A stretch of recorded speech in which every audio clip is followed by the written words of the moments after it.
Сега имаме доволно време да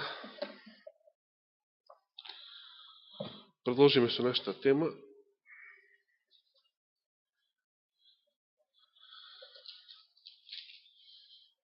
Ме интересира дали се сеќава некој каква домашна задача дадов мијата сабота.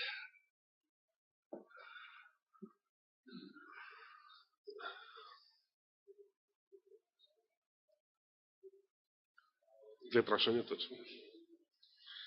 Еве ќе ве подсетам. Да отвориме во Евангелието според Матеј. Матеј 2 глава.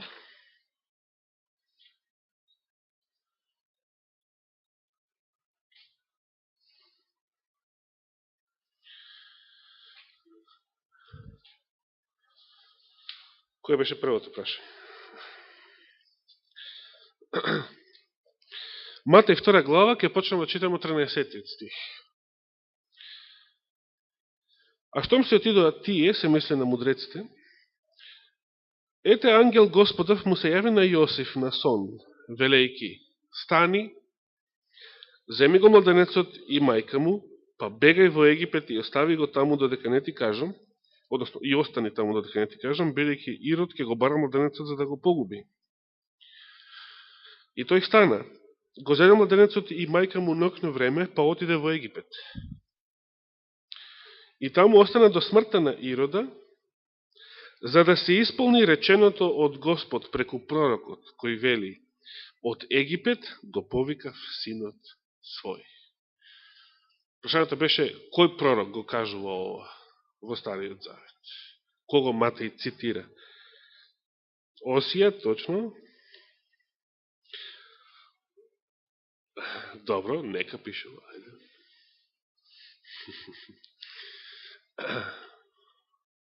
Осија, шо? 11.1. Добро. Ајде отвориме таму. Осија 11 глава, 1 стих.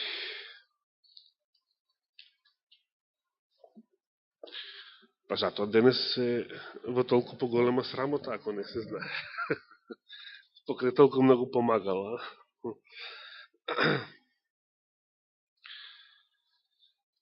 Осија 11 глава, 1 стих. Што вели Господ преку Осија? Сака некој да го прочита текст?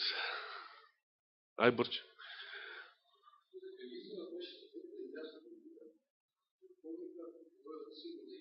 Благодарам. Или овој превод вели?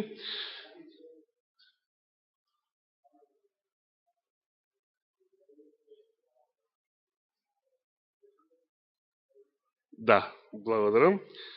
Да го прочитам ја заради снимката, па и гледачите. Кога Израел беше млад, јас го сакав и од Египет го повикав мојот син. Дали забележувате зашто зборува Осија тука 11.1? Зашто зборува текстот? Кој е контекстот на овој стих? На што се однесува? Кога Израел беше? Значи, на кое време се однесува овој стих во Осија? Значи, кога Израел излегол од Египет во времето на Мојсеј, на екзодусот, на исходот или излез, така се вика книгата, Втора Мојсеева. Значи, толкувањето, второто правило што го нагласив мејата сабота, Библијата треба, и особено пророштвата, треба да се толкуваат во контекст. Во случајов Осија 11.1 во контекст се однесува на излезот од Египет во времето на Мојсеј. Осија 11.1 воопшто не е пророштво. Контекстот воопшто не зборува за тоа. Но што направил Матеј? Кога го читавме тој стих кај него. Матеј го зема Осија 11.1 и го применува на Исуса. Го става, значи, го претвора во пророштво. Како да е пророштво. И она што се однесувало за Израел, како народ, како цел народ, Матеј го применува само за Исуса, како поединец, како единороден Божи син. Многу месијански пророќства постојат во Стариот Завет, кои што евреите, кога ги прашате за кого се однесува ова, они речат, па се однесува за Израел. А Новиот Завет ги применува на Исуса.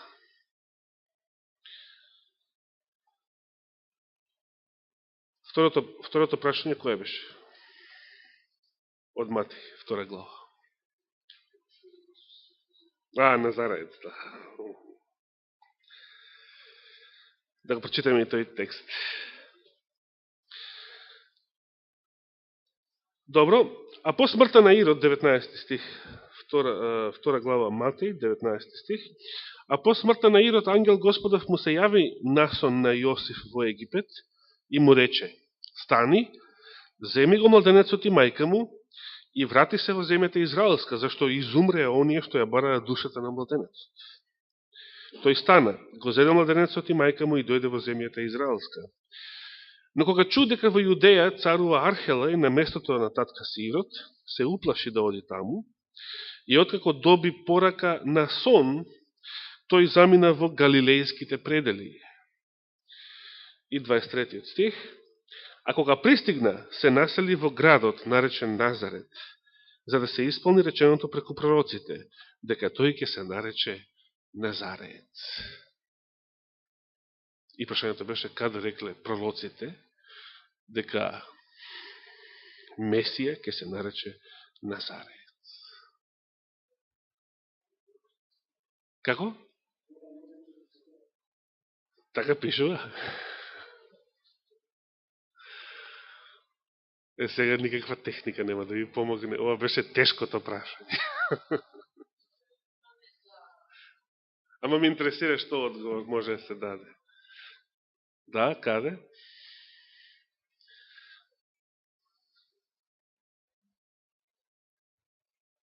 Чекай, прво ради што рече Јован, 1 глава? Тоа е Нов Завет, да. Јован, знаеш колко е напишан после Матеј, колко време? Значи тоа, добро, кога Матеј вели пророците, не мисли на Јован сигурно, меѓутоа ме интересира на што мисли Раде кога го споменува тој текст. Јован 1 глава 45 стих. Ајде да го прочитам.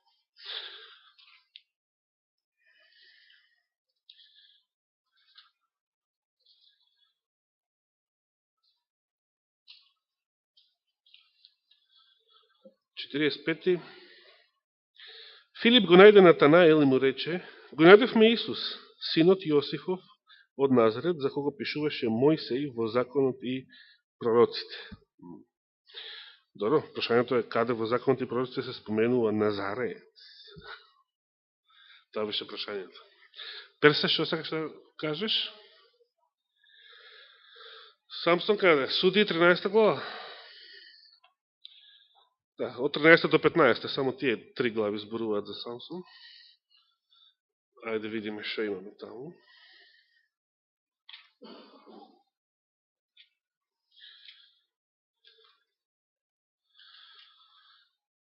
Суди 13 глава. На 13 на кој текст мислиш на 13 глава? 5 стих.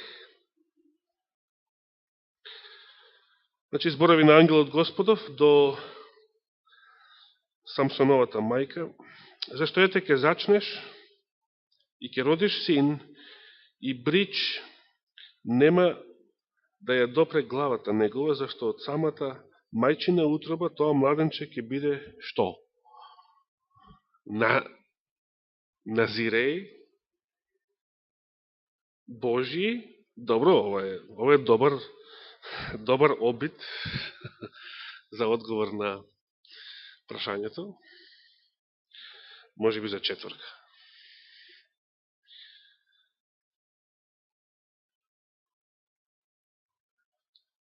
И ќе почне да го спасува Израел од раците на филистејците. Да, навистина во историјата, инаку ова, Матеј 2.23, представувало голема дилема за многу библиски коментатори низ историјата. И едно од понудените одговори било, значи едната опција за толкување на овој стих, било тоа, дека се што е било кажано во Стариот Завет за назиреите, како посебна класа на посветени израелци, веројатно Матеј мислел на тоа. Но знаеме дека тоа не е тоа. Например, зборовите на ангелот во Судии се однесуваат за Самсон, не се однесуваат за Месија. Борче?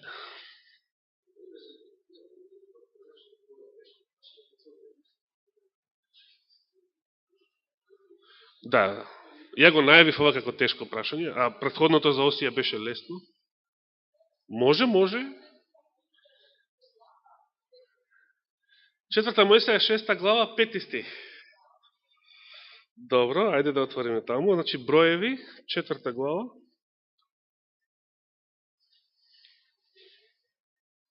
Како? 6 глава. Да. Броеви 6 глава. Добро, се извинувам. Повторно цела глава носи наслов закон за назирејството. Значи истата тема.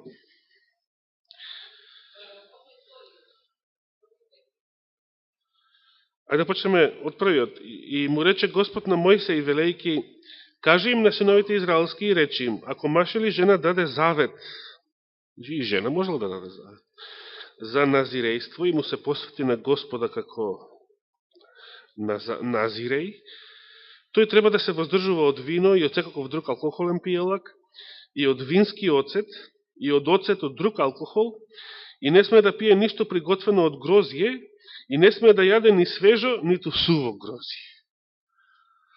Јас дефинитивно ова не би можел. Во сите денови на својот завет, да, само ова не било како во православието доживотно монаштво. Значи, назирејството било и се имало временски... Некој можел, кој можел да даде и таков завет до крај на живот. Но тоа било опција.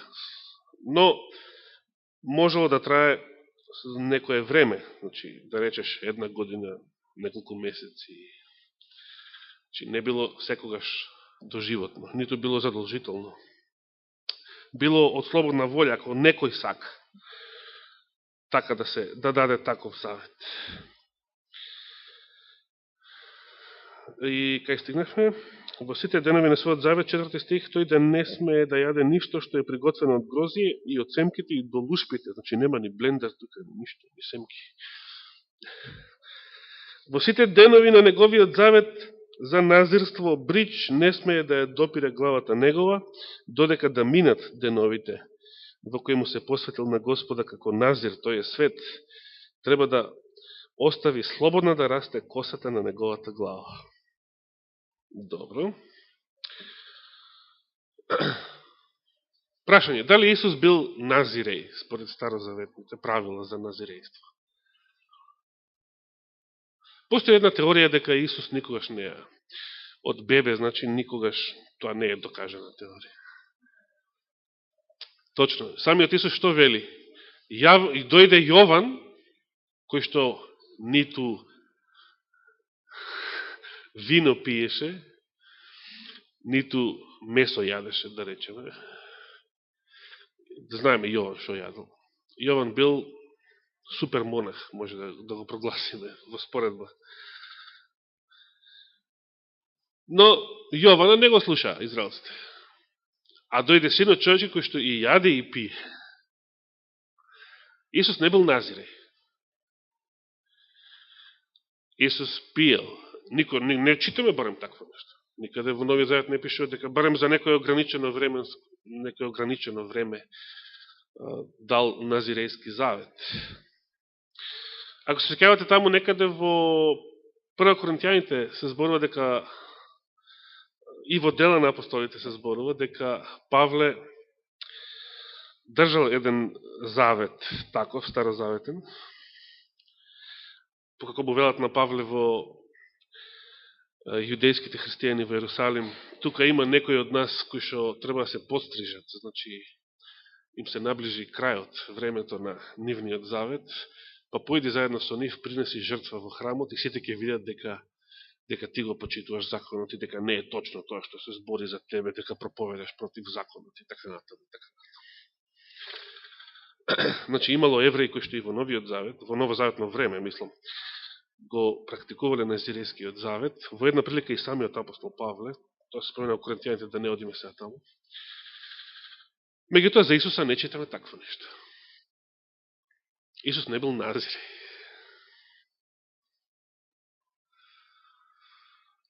Сега Борчен ред. Ајде Борче повели.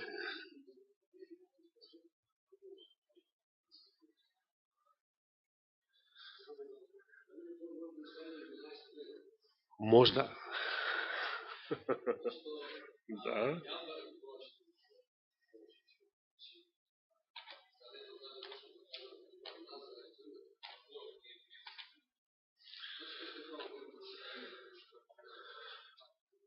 Да.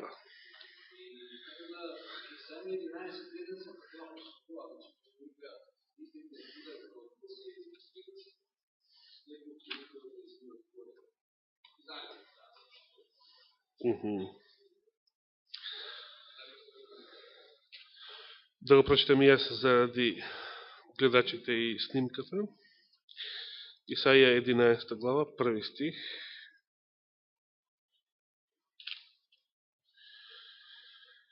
И ќе потера фиданка од Јесеевата пенушка и стебло ќе израсне од нејзиниот корен. Ќе почива врз него дух Господов, дух на мудрост и разум, дух на совет и крепост, дух на знаење и богобојазливост. Ќе се исполни со страв Господов, ќе суди не според тоа како што очите негови гледаат, и ќе ги решава делата не според тоа како што ушите негови слушаат. Тој ќе им суди на сиромасите во правда и делата на страдалниците во земјата ќе ги решава според вистината. Со зборот на устата своја ќе ја порази земјата, со дишењето на устата своја ќе го убие нечестниот, антихристот. Нешто ќе загине од здивот на неговата уста. Второслонјаните. Добро, потратамо тогаш волк ќе живее со јагне. Ово на Зорица ќе се допадне многу. Леопардот ќе лежи заедно со јаре. Теле, лавче и вол ќе бидат заедно и мало дете ќе ги води. Крава ќе пасе со мечка, нивните млади ќе лежат заедно, лавот ќе јаде слама како волот. Новороденче ќе игра над змиина дупка, дете ќе протега рака кон змиино гнездо. Нема да прават зло и штета по целата моја света гора, зашто земјата ќе биде полна со познавање на Господ, како што водите го полнат морето. Многу убаво пророштво. За кого се однесува ово пророштво? Кој е фиданката од Јесеевата пенушка, стеблото од незиниот корен? Ова се однесува за Месија, точно. И затоа ги прочитав сите овие наредни стихови, кои што се еден убав опис и на новата земја, иако да го прифатеше Израел Месија, ќе беа реализирани уште многу одамна, овие големи промени што ќе ја зафатеа и природата на Месијанското царство.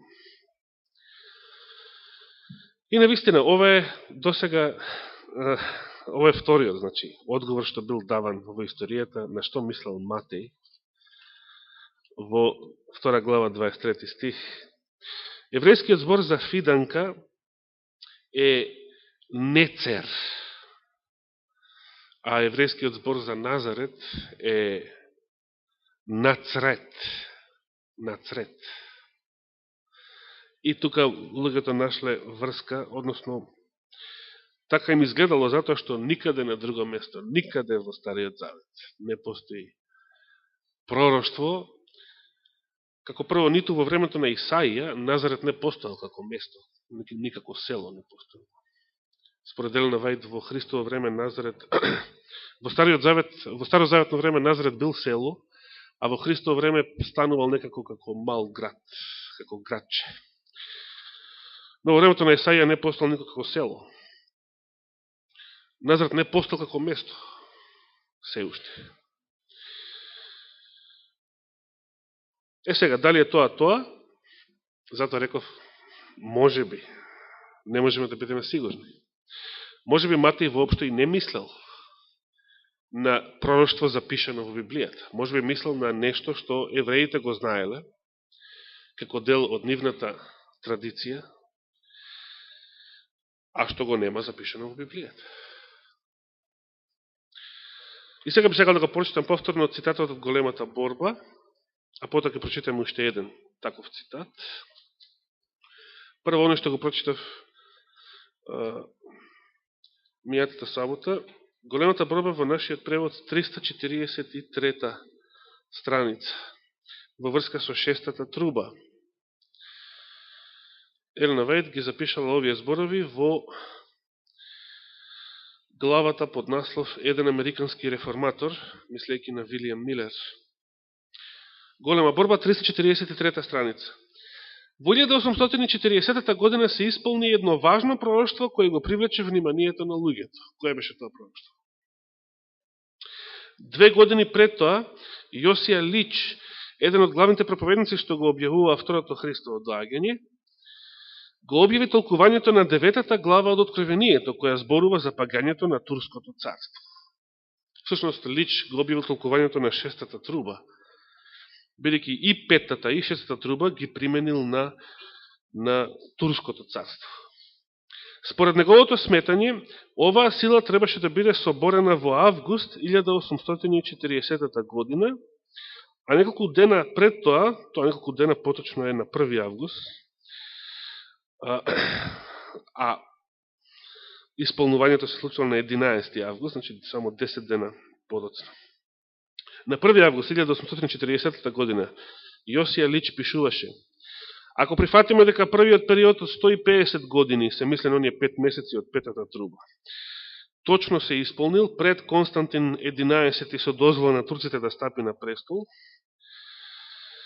и дека 391 година и 15 дена почнуваат кога завршува првиот период, тогаш тие треба да завршат на 11 август 1840 година, кога може да се очекува пад на отоманската сила во Цариград. И јас цврсто верувам дека така и ќе биде. Што е случило на 11 август, 10 дена подоцна? Што дало голема сила на Милеровото движење во Северна Америка. И мнозина луѓе, и угледни, и богати, и маса народ се придружиле на редовите на адвентистите во тоа време. Елена Вајд продолжува да коментира и вели: точно во определеното време Турција преку свој пратеник прифати заштита на европските големи сили и така се стави под контрола на христијанските народи. Со овој настан пророштвото точно се исполни. И сега, ако даде Господ живот и здравие, следната сабота, предпладне, ќе го изнесам целото историско толкување на трубите, од првата, значи, до шестата, како пионерите на адвентизмот ги толкуваат трубите, па ќе малце во детали ќе кажеме што значеше ова негово толкување со 150 години, со 391 година и 15 дена после тоа, со кој што предвидел дека точно на 11 август 1840 година треба да се очекува пад на отоманската сила во Цариград. Тогаш не паднала Отоманската империја, како што рековме, но се ставила под заштита на христијанските народи, мислејќи на Англија и Франција во тоа време, како двете најголеми западни сили. Третата светска сила, која што беше на исток, беше Русија во 19. век. Русија, Франција и Англија беа единствените светски сили во 19. век. Сега, и Англија и Франција, за Франција не знам, знак прашање. Денес сигурно овие народи не се христијански. Но ајде да речеме дека тогаш се уште биле и некако звучало ова верно, ова толкување на Јосија Лич и на првите адвентисти потоа. Сега, множи на адвентисти сметаат затоа што Елена Вајд ова го напишала во големата борба, дека се случило исполнување на едно важно пророќство 1840 година и последната реченица што ја прочитав, со овој настан пророќството точно се исполни, значи шестата труба мора да ја толкуваме како пионерите што ја толкувале, дека се однесува на Турското царство. Точен или погрешен заклучок? Погрешен заклучок. Секој пророќство и секој библиски текст треба да ги толкуваме во нивниот непосреден контекст, како што се дадени. Тоа не значи дека не можеме да ги примениме на други времења и за други настани во историјата. Еве еден пример. Во истата голема борба, да ќе отвориме 210 страница, малку порано, во главата под наслов Протестот на кнезовите во времето на Лутер. Елена Вајд пишува вакви зборови. Поминале само неколку години откако Калугерот од Витенберг стоел сам пред соборот во Вормс, се мисли на Лутер. Сега на негово место стоеле најмокните кнезови на царството. На Лутер му било забрането да дојде во Аугсбург, но тој бил присутен со своите зборови и молитви. Јас многу се радувам, пишувал тој, што го доживеав овој час, кога Христос е јавно прославен од страна на толку угледни исповедници на верата и на толку славен собор. Тука е затворен цитатот на Лутеровите зборови, а Елена Вајд продолжува и вели, нови се нејзини зборови. Така се исполнило она што го кажало писмото. Цитат. 119 псалм, 46 стих. Еве што вели тој псалм. И ќе зборувам за сведоштвата твои пред царевите и нема да се посрамам. Значи, според Елена Вајд, Лутеровото сведоштво пред царот во Вормс и сведоштвото на изборните кнезови, кои што застанале на негова страна, на соборот во Аугсбург, било исполнување на пророштвото, односно не се вели пророштво, било исполнување на она што го кажало писмото. И цитира 119 псалм, 46 стих. И ќе зборувам за сведоштвата твои пред царевите и нема да се посрамам. Кој го напишал 119 псалм? Давид. Кога Давид напишал и ќе зборувам за сведоштвата твои пред царевите и нема да се посрамам, на кого мислел? Дали мислел на Лутер? Разбират не. Давид мислел на себе си. Значи, толкувањето, контекстуалното толкување на овие зборови се Давид. Се однесуваат за Давид, самиот. Тој бил цар и само тој можел, како цар, да се среќава со други цареви. Па и на нив да им сведочи. Не можел било кој израелец. Да речеме, освен во некои ситуации, вака вонредни како во времето на Лутер. Но, овие зборови, не само на Лутер, можеме да ги примениме на еден куп верници, после тоа на Павле, другите апостоли, Јован пред римскиот цар Домицијан, Павле пред Нерон, Петар пред Нерон и така нато. И низ историјата можем да дадем еден куп такви примери. Значи, затоа што Елена Вајд ги применила овие зборови на Лутер, не можеме да речеме, значи Давид не мислил на себе, мислил на Лутер. Се разбира? Не. Библијата повторно треба да толкуваме во контекст. Имаме уште малку време да погледнеме некои други интересни примери. Да отвориме прво во книгата на пророкот Авакум, прва глава, 5 стих. Авакум, тој е мал пророк.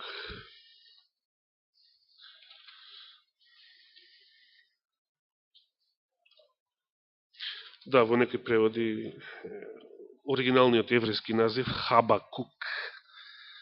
Така да, мислам Константинов го има Хабакук, така. Да. Прва глава, 5 стих.